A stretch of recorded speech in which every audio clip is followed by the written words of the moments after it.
ਸਤਿ ਸ਼੍ਰੀ ਅਕਾਲ ਜੀ। ਸਵਾਗਤ ਹੈ ਤੁਹਾਡੇ ਆਪਣੇ YouTube ਚੈਨਲ ਐਜੂਕੇਸ਼ਨਲ ਗਾਈਡ ਵਿੱਚ। ਜਿਵੇਂ ਕਿ ਤੁਹਾਨੂੰ ਪਤਾ ਹੀ ਹੈ ਕਿ ਅਸੀਂ ਮਾਸਟਰ ਕੈਡਰ ਪੰਜਾਬੀ ਦੇ ਨਾਲ ਸੰਬੰਧਿਤ ਨੋਟਸ ਤੁਹਾਡੇ ਤੱਕ ਪਹੁੰਚਾਉਂਦੇ ਹਾਂ। ਸਾਡੀ ਵੀਡੀਓ ਨੂੰ ਦੇਖਣ ਤੋਂ ਪਹਿਲਾਂ ਸਾਡੇ ਚੈਨਲ ਨੂੰ ਸਬਸਕ੍ਰਾਈਬ ਜ਼ਰੂਰ ਕਰ ਲਿਓ। ਸੋ ਸਾਡਾ ਅੱਜ ਦਾ ਵਿਸ਼ਾ ਹੈ ਨਿੱਕੀ ਕਹਾਣੀ। ਨਿੱਕੀ ਕਹਾਣੀ ਦੀ ਪਰਿਭਾਸ਼ਾ, ਉਸ ਦੀ ਪ੍ਰਕਿਰਤੀ ਅਤੇ ਉਸ ਦੇ ਤੱਤਾਂ ਬਾਰੇ ਜਾਣਕਾਰੀ। ਸੋ ਗੱਲ ਕਰਦੇ ਹਾਂ ਨਿੱਕੀ ਕਹਾਣੀ ਬਾਰੇ, ਜੋ ਕਿ ਮਾਸਟਰ ਕੈਡਰ ਦਾ ਬਹੁਤ ਹੀ ਇੰਪੋਰਟੈਂਟ ਟੌਪਿਕ ਹੈ। ਆਧੁਨਿਕ ਯੁੱਗ ਵਿੱਚ ਵਿਕਸਿਤ ਹੋਏ ਸਾਹਿਤ ਰੂਪਾਂ ਵਿੱਚੋਂ ਨਿੱਕੀ ਕਹਾਣੀ ਦਾ ਪ੍ਰਮੁੱਖ ਸਥਾਨ ਹੈ। ਇਸ ਸਾਹਿਤ ਰੂਪ ਨੇ ਬਾਕੀ ਸਾਹਿਤ ਰੂਪਾਂ ਨਾਲੋਂ ਬਹੁਤ ਤੇਜ਼ੀ ਨਾਲ ਵਿਕਾਸ ਕੀਤਾ, ਇੱਥੋਂ ਤੱਕ ਕਿ ਨਾਵਲ ਵੀ ਨਿੱਕੀ ਕਹਾਣੀ ਦੇ ਮੁਕਾਬਲੇ ਪਛੜ ਗਿਆ। ਵਿਦਵਾਨ ਇਸ ਦਾ ਮੂਲ ਕਾਰਨ ਆਧੁਨਿਕ ਯੁੱਗ ਦੇ ਮਨੁੱਖ ਸਮੇਂ ਦੀ ਘਾਟ ਨੂੰ ਮੰਨਦੇ ਹਨ। ਵੱਡੇ ਆਕਾਰ ਦੀ ਰਚਨਾ ਦੇ ਮੁਕਾਬਲੇ ਛੋਟੇ ਆਕਾਰ ਵਾਲੀ ਰਚਨਾ ਸਾਹਿਤ ਰੂਪ ਹੋਣ ਕਰਕੇ ਨਿੱਕੀ ਕਹਾਣੀ ਥੋੜ੍ਹੇ ਸਮੇਂ ਵਿੱਚ ਵਧੇਰੇ ਸਹਿਜ ਸਵਾਦ ਦੀ ਤ੍ਰਿਪਤੀ ਕਰਵਾਉਂਦੀ ਹੈ। ਇਸ ਕਾਰਨ ਅਜੋਕੇ ਸਮੇਂ ਵਿੱਚ ਨਿੱਕੀ ਕਹਾਣੀ ਤੋਂ ਵੱਧ ਪੜ੍ਹਿਆ ਜਾਣ ਵਾਲਾ ਸਾਹਿਤ ਰੂਪ ਹੈ।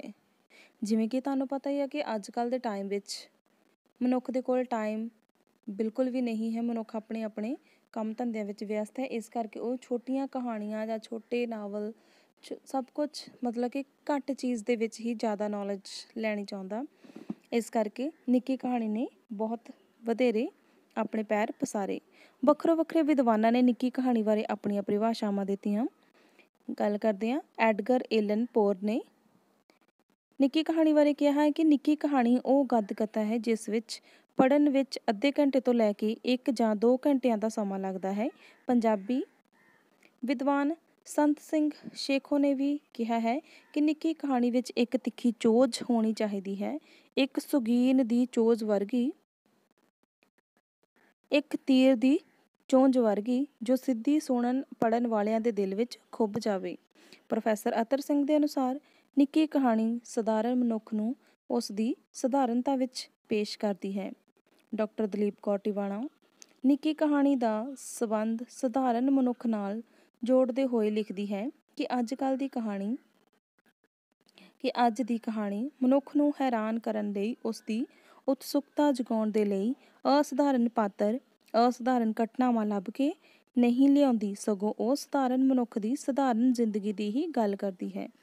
ਇਸੇ ਤਰ੍ਹਾਂ ਅਨੇਕ ਵਿਦਵਾਨਾਂ ਨੇ ਨਿੱਕੀ ਕਹਾਣੀ ਦੀਆਂ ਆਪੋ ਆਪਣੀ ਸੋਚ ਅਨੁਸਾਰ ਵੱਖੋ ਵੱਖਰੀਆਂ ਪਰਿਭਾਸ਼ਾ ਦੇਣ ਦੀ ਕੋਸ਼ਿਸ਼ ਕੀਤੀ ਹੈ। ਇਹਨਾਂ ਸਾਰੀਆਂ ਪਰਿਭਾਸ਼ਾਵਾਂ ਵਿੱਚੋਂ ਇਹ ਤੱਤ ਨਿਕਲਦਾ ਹੈ ਕਿ ਨਿੱਕੀ ਕਹਾਣੀ ਗਲਪ ਦੀ ਉਹ ਨਵੀਨ ਰੂਪ ਹੈ ਜੋ ਕਲਾਤਮਕ ਗੋਂਦ ਰਾਹੀਂ ਕਿਸੇ ਇੱਕ ਨਿੱਕੀ ਘਟਨਾ ਜਾਂ ਕਿਸੇ ਪਾਤਰ ਦਾ ਨਾਟਕੀ ਬਿਆਨ ਇਸ ਤਰ੍ਹਾਂ ਕਰਦੀ ਹੈ ਕਿ ਉਸ ਦਾ ਪ੍ਰਭਾਵ ਸੰਪੂਰਨ ਅਤੇ ਇਕਹਿਰਾ ਹੋ ਕੇ ਨਿਬੜਦਾ ਹੈ। ਪ੍ਰਕਿਰਤੀ ਨਿੱਕੀ ਕਹਾਣੀ ਗਲਪ ਸਾਹਿਤ ਦਾ ਕਿੱਸਾ ਹੈ। ਗਲਪ ਸਾਹਿਤ ਵਿੱਚ ਨਾਵਲ, ਨਾਵਲਿਸਟ, ਲੰਬੀ ਕਹਾਣੀ, ਮਿੰਨੀ ਕਹਾਣੀ ਨੂੰ ਸ਼ਾਮਿਲ ਕੀਤਾ ਗਿਆ ਹੈ। ਇਸ ਕਹਾਣੀ ਵਿੱਚ ਸਾਰੇ ਸਾਹਿਤ ਰੂਪਾਂ ਨਾਲੋਂ ਵੱਖਰਤਾ ਦੀ ਧਾਰਨੀ ਹੈ। ਇਸ ਵਿੱਚ ਪੇਸ਼ ਵਿਸ਼ਾ ਜੀਵਨ ਦੇ ਕਿਸੇ ਇਕਹਿਰੀ ਘਟਨਾ ਨਾਲ ਸੰਬੰਧਿਤ ਹੁੰਦਾ ਹੈ, ਜਦੋਂ ਕਿ ਨਾਵਲ ਜਾਂ ਨਾਵਲਿਸਟ ਵਿੱਚ ਜ਼ਿੰਦਗੀ ਦੀ ਵਿਸ਼ਾਲਤਾ ਪੇਸ਼ ਹੁੰਦੀ ਹੈ। ਨਿੱਕੀ ਕਹਾਣੀ ਕਿਸੇ ਘਟਨਾ ਪ੍ਰਤੀ ਮਨ ਵਿੱਚ ਚੇਤਨਾ ਪੈਦਾ ਕਰਦੀ ਹੈ, ਜਦਕਿ ਨਾਵਲ ਪਾਠਕ ਦੀ ਮਨ ਵਿੱਚ ਪੈਦਾ ਹੋਏ ਕਿਸੇ ਜਗਿਆਸਾ ਦੀ ਤ੍ਰਿਪਤੀ ਕਰਦਾ ਹੈ। ਨਾਵਲ ਵਿੱਚ ਜੀਵਨ ਦੀ ਵਿਆਖਿਆ ਹੁੰਦੀ ਹੈ, ਜਦਕਿ ਨਿੱਕੀ ਕਹਾਣੀ ਵਿੱਚ ਜੀਵਨ ਦੇ ਕਿਸੇ ਇੱਕ ਪੱਖ ਦਾ ਸੰਖੇਪ ਕੀਤਾ ਜਾਂਦਾ ਹੈ। ਨਿੱਕੀ ਕਹਾਣੀ ਵਿੱਚ ਜੀਵਨ ਦੇ ਕਿਸੇ ਗੁੰਝਲਦਾਰ ਜਾਂ ਘਟਨਾ ਦਾ ਹੱਲ ਦੱਸਣ ਦੀ ਸੰਭਾਵਨਾ ਨਹੀਂ ਹੁੰਦੀ। ਇਹ ਤੇਜ਼ੀ ਨਾਲ ਪਾਠਕ ਦਾ ਧਿਆਨ ਕਿਸੇ ਘਟਨਾ ਵੱਲ ਕੇਂਦਰਿਤ ਕਰਦੀ ਹੈ। ਇਸ ਘਟਨਾ ਦੇ ਚੰਗੇ ਜਾਂ ਮਾੜੇ ਹੋਣ ਦਾ ਨਿਪਟਾਰਾ ਕਰਨਾ ਨਿੱਕੀ ਕਹਾਣੀ ਦਾ ਵਿਸ਼ਾ ਨਹੀਂ ਹੁੰਦਾ। ਨਿੱਕੀ ਕਹਾਣੀ ਇੱਕ ਅਜਿਹਾ ਸੁਤੰਤਰ ਸਾਹਿਤ ਰੂਪ ਹੈ ਜਿਹੜਾ ਕਿ ਪਾਠਕ ਦੀ ਚੇਤਨਾ ਨੂੰ ਹਲੂਣਾ ਦਿੰਦਾ ਹੈ। ਜੀਵਨ ਦੇ ਕਿਸੇ ਵੀ ਕੋਹਝ,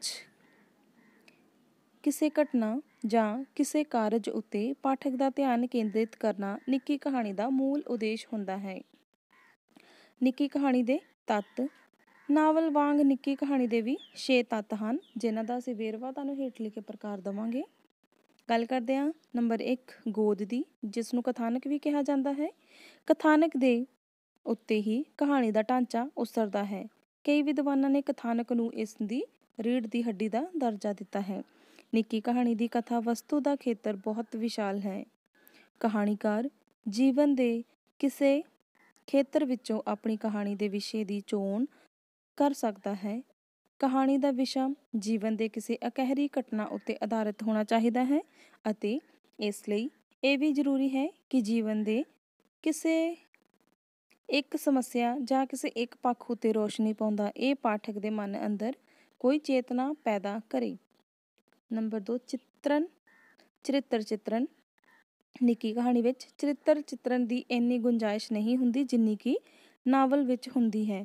ਨਿੱਕੀ ਕਹਾਣੀ ਦੇ ਕਿਸੇ ਪਾਤਰ ਦੇ ਕਿਸੇ ਮੂਲ ਭਾਵ ਜਾਂ ਮੂਲ ਗੁੰਝਲ ਨੂੰ ਪਕੜਿਆ ਜਾਂਦਾ ਹੈ। ਨਿੱਕੀ ਕਹਾਣੀ ਵਿੱਚ ਪਾਤਰਾਂ ਦੀ ਗਿਣਤੀ ਵੀ ਘੱਟ ਹੁੰਦੀ ਹੈ। ਨਿੱਕੀ ਕਹਾਣੀ ਦੇ ਮੁੱਖ ਪਾਤਰ ਤੇ ਹੀ ਦ੍ਰਿਸ਼ਟੀ ਕੇਂਦਰਿਤ ਹੁੰਦੀ ਹੈ। ਉਸ ਪਾਤਰ ਦੇ ਜੀਵਨ ਦਾ ਕੇਵਲ ਇੱਕ ਪੱਖ ਉਭਰਿਆ ਹੈ। ਕਹਾਣੀ ਦੇ ਪਾਤਰ ਘੜੇ ਘੜਾਏ ਸਾਡੇ ਸਾਹਮਣੇ ਆਉਂਦੇ ਹਨ ਅਤੇ ਇਹਨਾਂ ਦਾ ਵਿਅਕਤੀਤਵ ਦੀ ਉਸਾਰੀ ਦੀ ਕੋਈ ਸੰਭਾਵਨਾ ਕਹਾਣੀ 'ਚ ਨਹੀਂ ਹੁੰਦੀ। ਵਾਰਤਾਲਾਪ। ਕਹਾਣੀਕਾਰ ਆਪਣੀ ਕਹਾਣੀ ਨੂੰ ਪੇਸ਼ ਕਰਨ ਦੇ ਲਈ, ਘਟਨਾ ਨੂੰ ਅੱਗੇ ਤੋਰਨ ਦੇ ਲਈ ਕਈ ਵਾਰ ਪਾਤਰਾਂ ਦੇ ਆਪਸੀ ਵਾਰਤਾਲਾਪ ਦਾ ਸਹਾਰਾ ਲੈਂਦਾ ਹੈ। ਇਸ ਵਾਰਤਾਲਾਪ ਰਾਹੀਂ ਪਾਤਰਾਂ ਦੀ ਮਨੋਸਥਿਤੀ, ਵਿਅਕਤੀਤਵ ਅਤੇ ਘਟਨਾ ਦੀ ਪੇਸ਼ਕਾਰੀ ਕੀਤੀ ਜਾਂਦੀ ਹੈ। ਕਹਾਣੀ ਵਿੱਚ ਵਾਰਤਾਲਾਪ ਦੀ ਹੋਂਦ ਇੱਕ ਜ਼ਰੂਰੀ ਤੱਤ ਵਜੋਂ ਨਹੀਂ ਵੇਖੀ ਜਾਂਦੀ ਕਿਉਂਕਿ ਇਹ ਕਹਾਣੀਕਾਰ 'ਤੇ ਨਿਰਭਰ ਕਰਦਾ ਹੈ ਕਿ ਉਹ ਕਿਸ ਵਿਧੀ ਨਾਲ ਆਪਣੀ ਗੱਲ ਕਹਿਣੀ ਚਾਹੁੰਦਾ ਹੈ। ਨੰਬਰ 4, ਵਾਤਾਵਰਨ।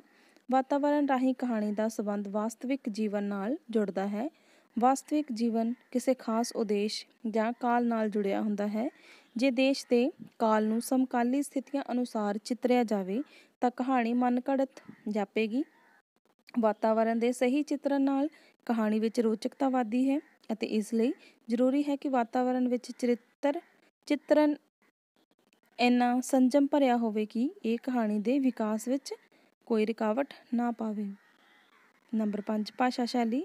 ਕਹਾਣੀ ਦਾ ਮੁੱਖ ਤੱਤ ਹੈ। ਕਹਾਣੀ ਦਾ ਆਕਾਰ ਛੋਟਾ ਹੋਣ ਦੇ ਕਾਰਨ ਕਹਾਣੀਕਾਰ ਲਈ ਇਹ ਜ਼ਰੂਰੀ ਬਣ ਜਾਂਦਾ ਹੈ ਕਿ ਉਸ ਵਜੋਂ ਵਰਤਿਆ ਇੱਕ ਸ਼ਬਦ ਵਾਧੂ ਪ੍ਰਤੀਤ ਨਾ ਹੋਵੇ ਅਤੇ ਸਮੁੱਚੀ ਭਾਸ਼ਾ ਵਾਤਾਵਰਨ, ਵਿਸ਼ੇ ਅਤੇ ਪਾਤਰਾਂ ਦੇ ਸੁਭਾਅ ਅਨੁਕੂਲ ਹੋਣ।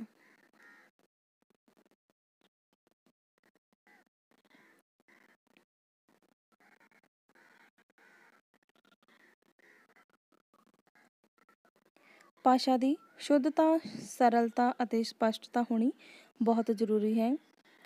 ਆਪਣੀ ਭਾਸ਼ਾ ਰਾਹੀਂ ਕਹਾਣੀਕਾਰ ਜਿਹੜੀ ਸ਼ੈਲੀ ਭਾਵ ਲਿਖਣ ਦਾ ਸਟਾਈਲ ਸਿਰਜਦਾ ਹੈ ਉਹ ਕਹਾਣੀਕਾਰ ਦੇ ਕਹਾਣੀ ਬਿਆਨ ਕਰਨ ਦੇ ਢੰਗ 'ਤੇ ਨਿਰਭਰ ਕਰਦਾ ਹੈ।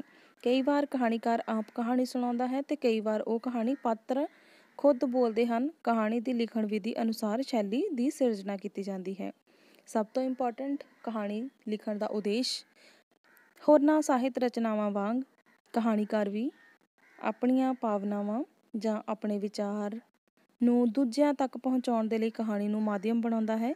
ਜੀਵਨ ਦੇ ਇਸ ਤੱਥ ਜਾਂ ਗੁੰਝਲ ਉੱਤੇ ਕਹਾਣੀਕਾਰ ਪ੍ਰਕਾਸ਼ ਪਾ ਰਿਹਾ ਹੁੰਦਾ ਹੈ। ਉਸ ਪ੍ਰਤੀ ਉਸ ਦਾ ਦ੍ਰਿਸ਼ਟੀਕੋਣ ਕਹਾਣੀ ਵਿੱਚ ਪ੍ਰਗਟ ਹੋ ਜਾਂਦਾ ਹੈ।